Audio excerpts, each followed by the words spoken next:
are mutations. Now, a common thing that creationists like to say, and I said we wouldn't be talking that much about creationists, but you know, I just can't help myself.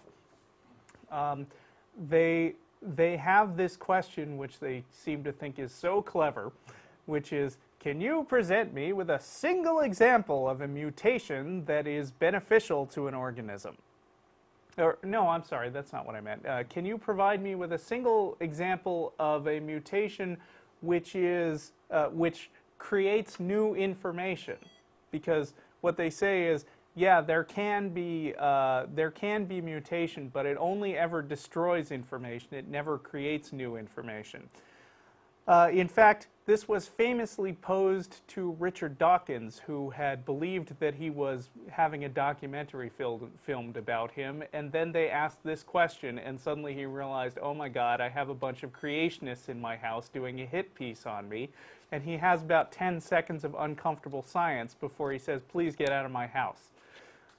And of course, they later spliced in this 10 seconds to make it look like actually Richard Dawkins can't answer the question, which is silly because it's really a very easy question when it comes to answering it in terms of DNA.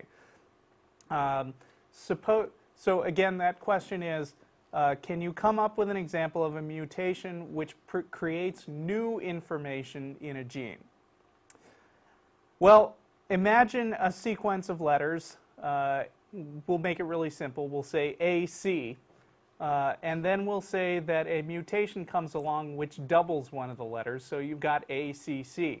So you've got, where you used to have 2 letters, you now have 3.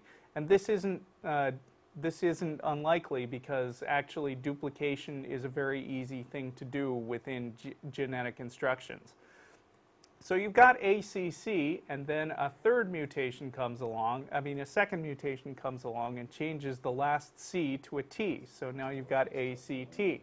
So you used to have 2 letters, and now you have one entirely different letter that's been introduced, and that's what you call new information.